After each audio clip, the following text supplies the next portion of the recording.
is your take on how the county so far, well, it's still going on, I guess, but it's pretty much over, they handle the Mount View thing? And beyond that, you know, should they look at the county golf course? Still keeping the county golf course, selling it? Yeah. I know Mount View is over, but I believe that that was really short-sighted. I really believe that they should have gone forward with an assisted living project, because there was a note in the paper this week, the first baby boomer reached 65, or reached that magic age, and the population of the United States has this huge bulge in the middle. It's like a snake that's swallowed a goat, and that's us. That's me, the baby boomers. And in about 10 years, there's going to be where is assisted living for us if it's not here? Where is there going to be the opportunity for a facility with a campus that size in Niagara County?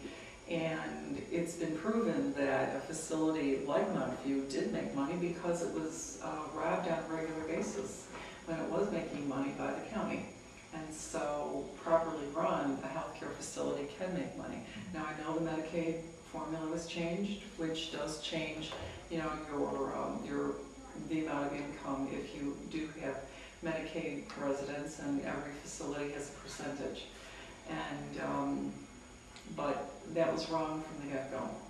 They should not have voted to make Mount View go away. They should have gone forward and pursued the assisted living facility. And what was your other question? The golf course. The golf course. I've always felt that the county had no business being in the golf course. But as I'm going around knocking door to door, I'm hearing from a lot of retired people, a lot of senior citizens, it's the only benefit they have left. It's the only place, in terms of recreation, where they can go and do anything on any kind of an economical basis. I'm not a golfer, so I have no idea what these are. I really don't know. And I'm not sure that if the county should be in the golf course, in the business of running a golf course. Is it making money? I mean, is it worthwhile? Who does it benefit? Is the cost worth the benefit? These are things I'd have to take a look at without just saying, no, the county shouldn't be in the golf course business. Well, I'll take you back to Mount View momentarily. You'd argue in favor of assisted living, turning that facility into an assisted living facility. Does government belong in healthcare business? I worked in for-profit healthcare, and I'll tell you,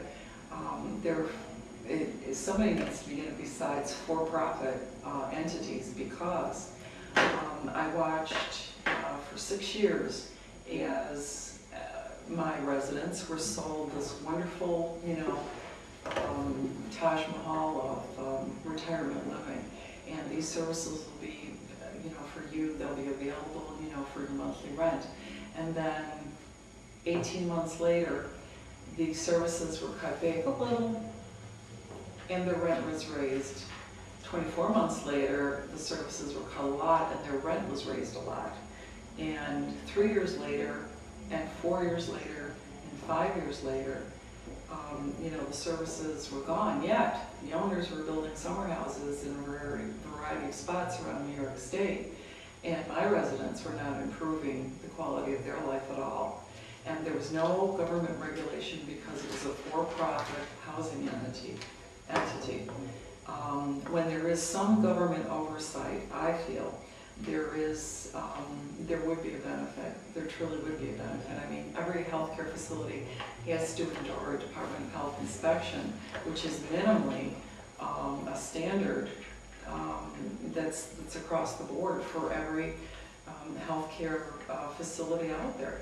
And I think that an assisted living facility, I mean, it's not always the perfect situation to have healthcare aides come into the home.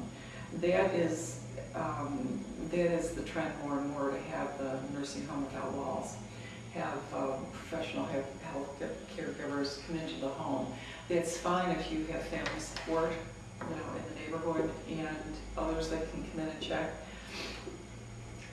That's not the case with a lot of people, because kids haven't been able to settle in Niagara County. They're scattered all over the place. And for me, if I was going to rely on my kids to come and see me, if that was my situation, I'd rather be in some place with 4 walls with 24-hour supervision, because I don't know where Joel is when he gets out of the Army, but Rob and his wife and family are in Dayton, and Tom's kids are scattered. He has one daughter here. I mean, that is not a guarantee that you are going to be able to stay in your home. It's the assumption that you can augment family help and family services with in-home care, and that is a totally wrong and invalid assumption with the numbers that are going to be hitting that age, you know, in the next 15, 20 years, my opinion. We had Keith McMillan yesterday for his endorsement interview, and asking him why we should, you know, endorse him. We endorsed him when he was up against Glenn Aronow, and asking him why we should endorse him this time around. He brought up the comments we made in our endorsement of him in comparison to Glenn. He said that when we decided not to endorse Glenn, we called him divisive and combative among the legislators. Keith said that's what we would get if we endorsed you, and I wanted to give you a chance to respond to that. Gee, that's interesting. Glenn Aronow has documented anger management problems that I don't have. Mm-hmm. What I have done is I have stood up and asked tough questions. What has he done? Mm-hmm.